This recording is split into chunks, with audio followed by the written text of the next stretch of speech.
Hey everyone, it's Kirk Mastin here at Mastin Labs, and today we've got a very special video spotlight for you. In our last video that we did where we edited in Capture One and we kind of compared Capture One and Lightroom, we had a lot of users asking about Fuji files in Capture One and how they render and what the process is, because there have been some problems with Fuji file rendering in Lightroom where you had these kind of like wormy artifacts at the pixel level, and it just really had to do with the raw rendering engine. So one thing that we were really excited about with starting to port everything over to Capture One is being able to support Fuji users and getting the most out of your files. So they're wonderful cameras, beautiful files, and in Capture One, I think you get the most out of them for now.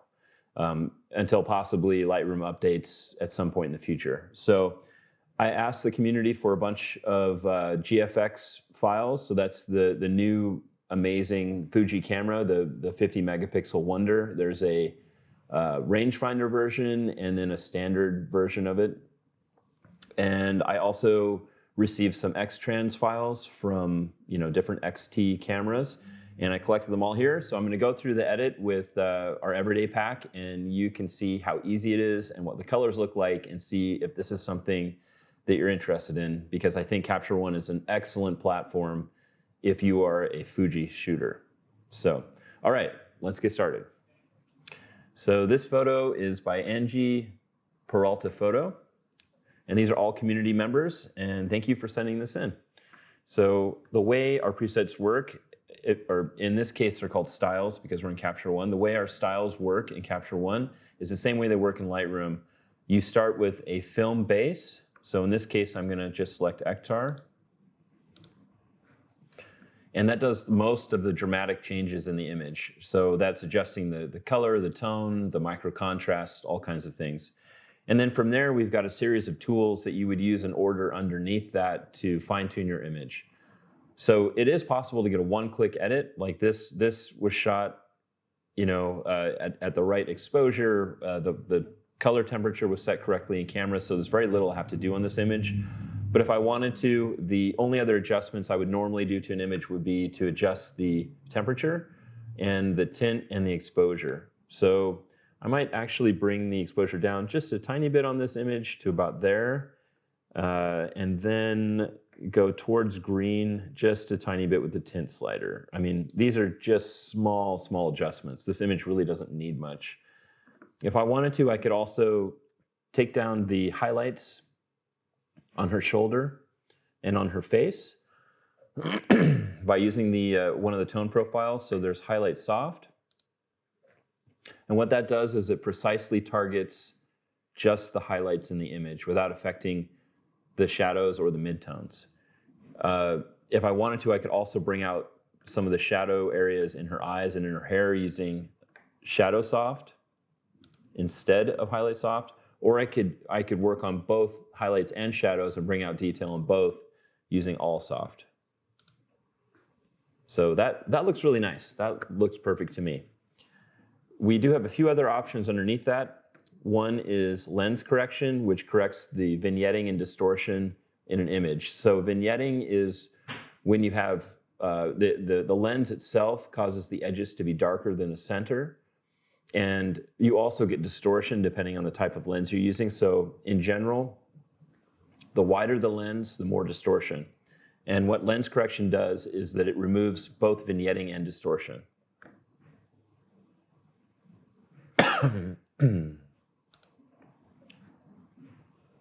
So I applied that, and now you can see the image is really nice and flat and evenly lit.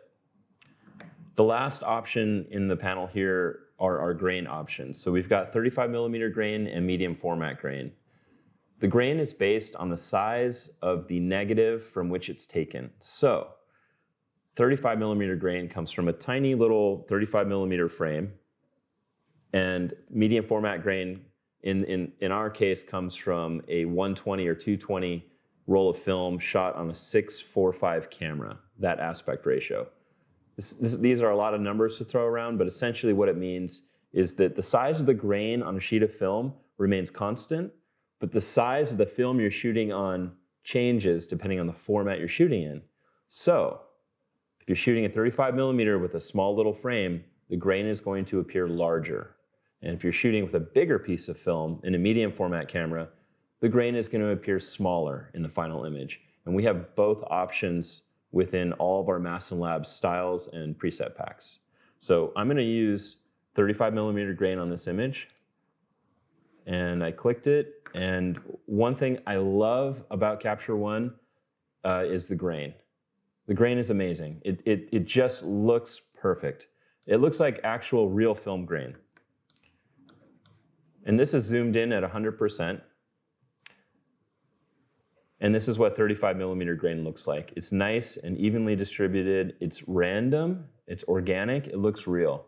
If I wanted to have a little less grain, I would choose medium format grain. And that also looks really great. And again, we also have the option to turn grain off with reset grain. So in the case of this image, I think actually medium format grain looked the best. So I'm going to leave it there. So here is a before and after of this image. So here's before. This is the raw, unedited image, and this is after. And this comes from a Fuji GFX 50S camera. So this is from the latest and greatest camera that Fuji makes. And as you can see, the skin tones and color rendition is amazing. It's perfect. So moving on, we've got an image from Joanna Banks. And what I love about this image is, it's a great image. It's a really cool moment. But what I love is that it has a lot of green in it. And this is something a lot of people ask about, is how does green render on Fuji sensors? And do you get that film green, which in general is taking green and making it much cooler and maybe a little more pastel and desaturated, but still being vibrant. So for this image, I'm going to again use Akhtar. And this image needs a few small minor adjustments that no style can know, because it really depends on the light you're shooting in. So this includes the color of light you're shooting in, so the white balance. It also includes the exposure and tint. So tint is the difference between magenta and green, or it's one axis of tint. It's the most common one. So those are three things that you as a user may have to adjust, but you shouldn't have to do anything else. So I applied Akhtar, and now I'm going to, if I look at her skin, I'm going to zoom in for you. So I always look at skin tone. You can see that she's really magenta. So the white balance in the camera set this image to be too magenta and too cool. So what I'm going to do is adjust tint towards green. Like, maybe about here. You know when you hit too much green because the person just starts to look really green. But you also realize how it was way too magenta when you start to adjust it. So I adjusted tint towards green, and now I'm going to increase the temperature till I feel it feels about right for skin tone. Like about there. Now when I zoom out, everything should be perfect. And it is. I'm going to increase the exposure just a little bit more. I like more of a high-key film look. Some people like dark and moody. Some people like light and airy. I go towards medium to light and airy, so that's how I edit. And this image lends itself well to that. So this was basically applying this image. All I did was apply Akhtar, increase the exposure, move tint towards green, and increase color temperature with the Kelvin slider. A few other things that I could do to make this image, just a little bit better, kind of the last 10% refinement, would be to do either all soft or highlight soft. I like the deep shadows in the green and the foliage on the right, so I'm just going to use highlight soft. And that brings in just a little bit of the sky detail and a little bit of the detail on the left side of the girl. The last thing I'm going to do is do lens correction. I do that because I like a flatter image, flatter in terms of being evenly lit across the whole frame. But if you like the drama of a natural vignette, you can leave it off. totally up to you. So this is with it on, and that is with it off. So actually looking at this again, maybe I'll leave it off because it draws attention to the center of the frame where the little girl is. So that is a very basic, simple Akhtar edit. You'll notice that we stayed within the Mastin Labs workspace in Capture One. I'm not diving into the color editor. I'm not messing with curves. I'm not messing with anything. I'm just using the tools that are in the style pack that you get when you purchase the everyday pack. We want to keep it really simple. So this is before, and this is after. Again, it's just a super simple, vibrant, but realistic looking edit. I'm going to re-edit this one more time using Kodak Gold so you can see the difference. So I'm going to reset the photo, and then I'm going to apply Kodak Gold 200. And again, I have to do those 3 adjustments. I have to adjust exposure, temperature, and tint.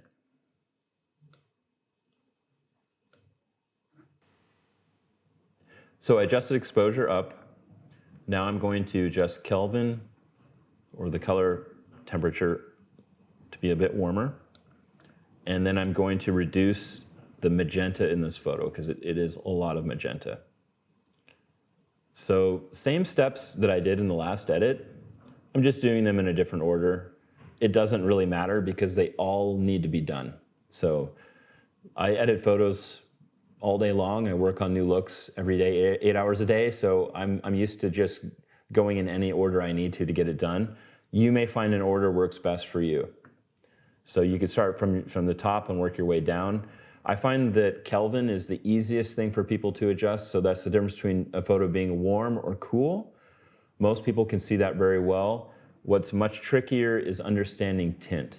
That is much trickier. And again, it really comes down to zooming in on skin tone or finding something neutral in the photo and looking at that and seeing if there's a global color cast of either magenta or green. Kodak Gold 200 is a completely different type of film. It has a lot of green in the shadows. It's a little more desaturated than Akhtar. And so having shot this film my whole life, I know how it should look and how it should feel. And to me, this is very close to exactly how Kodak Gold would look. I still think it's a little too magenta, so I'm going to drop tint just a little more to about here. What I love about Kodak Gold is that you've got the nice warm skin tones, but the foliage and shadow areas and things like that, they remain kind of a cool green color, and I really like that look. So this is a Kodak Gold 200 look. I'm going to do highlight soft again. And yeah, there you go. So I'll show you the before and after. So this is before, and this is after. You'll notice that even in the shadows, even on the side here, you have this kind of gold feeling over it, like this kind of gold, not a haze, but kind of a gold layer over it. And that is where Kodak Gold gets its name from. So it's a great film. So I'm going to move on to something completely different. This is a really beautifully styled food shot. This is by Nathan Smith. And this was shot on a, oh, come on. Where is it? Ah, okay. And this was shot on a Fujifilm X-T1. So the photo before this was shot on a Fuji X-H1, and the photo before that was a GFX 50S. So we've got the entire lineup of Fuji cameras that we're going to show you. So for this image, I'll do Akhtar 100. It's a nice, beautiful, bold look right out of the gate. I'm going to increase the exposure.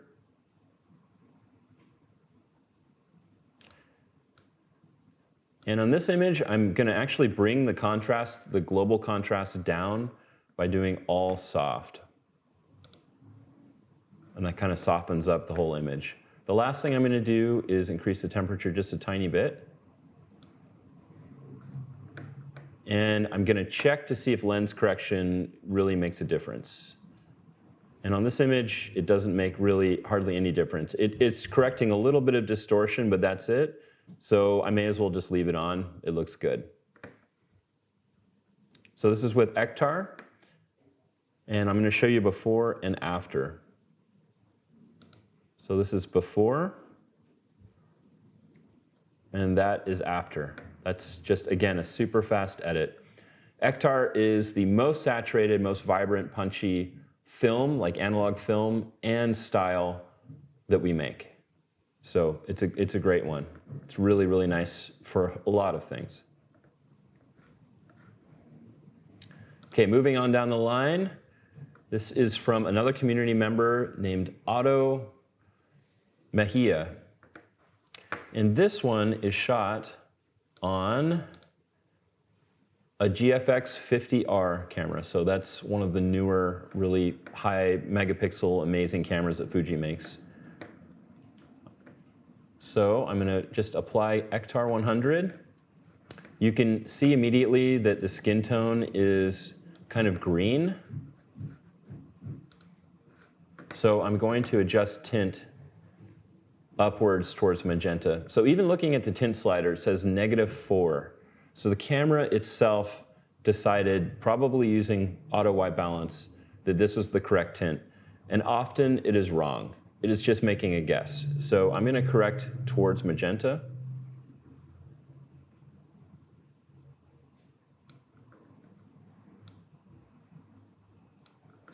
And then I'm going to increase the exposure just a little bit and do all soft. And in fact, I'm going to bring tint back down just a hair to about right here. I'm looking at the highlights in her hair, a little bit in her shirt, and this tree branch over here to see if I'm going too far magenta or not enough. So I'm using a lot of different indicators in the photo to see if the global tint of the photo is too magenta or too green, especially since I wasn't here when this person was photographed, so I don't know truly what their skin tone looked like or what the lighting was like or anything. So I'm using other clues to do my best to get the color temperature dialed in. Otto himself would be able to know for sure how this looks, like how it should look. But this looks good to me. In fact, I'm going to bring tint down just again a tiny bit to about here. I think this photo could benefit from lens correction. Yes, definitely. Okay, so this is with it off, and that's with it on. And in fact, after applying that, I'm going to drop the exposure just a little bit to about here. So let's see before and after. So this is before, and that is after. Looks really good, looks really nice. Nice and vibrant as Akhtar looks. So let's move on down the line here. I'm gonna just do a few really quick edits and then we'll wrap it up. And if you have any more questions, please leave comments under the video and we will answer them for you. So this is by Alex Mency. This was shot on a GFX 50R. I'm gonna do gold 200. Increase the exposure. Looks like this image was really dark when it was shot. Right up at a skylight or a big light. So the camera is going to want to push exposure really low. I'm going to warm it up a lot.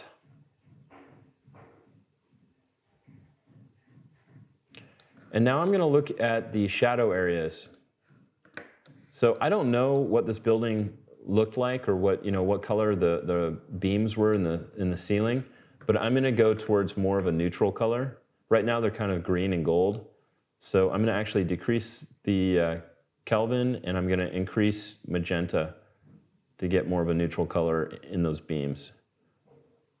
I have to guess what it looks like. I can't know because I wasn't there.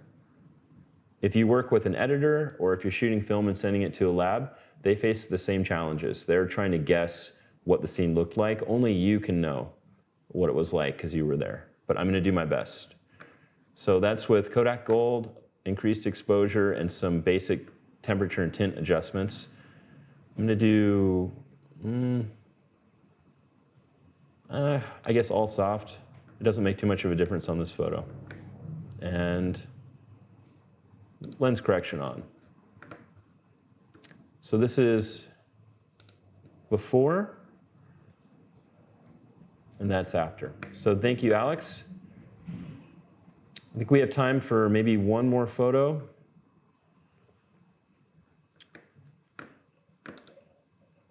So I really like this photo. This is by Ryan Flynn. He is a local Washington native. I've met him before. I've met him when I was shooting a wedding. He was there as a guest, I think. A really cool guy. Great photographer too. So he sent me this file. It's a GFX 50S. You can see this beautiful depth of field and swirly bokeh. It looks so good. It seems like a great camera. I may have to pick one up for the office. Yeah, Casey is nodding yes. Maybe we will. So I'm going to apply Akhtar to this. And I'll also show you gold. So this is just a one-click Akhtar edit. It could use a little more exposure, maybe like right there, but it looks really good. And you can see the nice cool greens and the nice warm skin tones, and the way that they play off each other looks really, really good. If that's too colorful for you, then Gold 200 is a good way to kind of tone it down. So as I roll over it, you can see how we have more green and cyan in the background in the shadow areas immediately. So it goes from Akhtar to gold. And also when I do that, you can notice that the skin tones have a little less saturation in them, although they do stay warm. So here's Akhtar, and here's gold.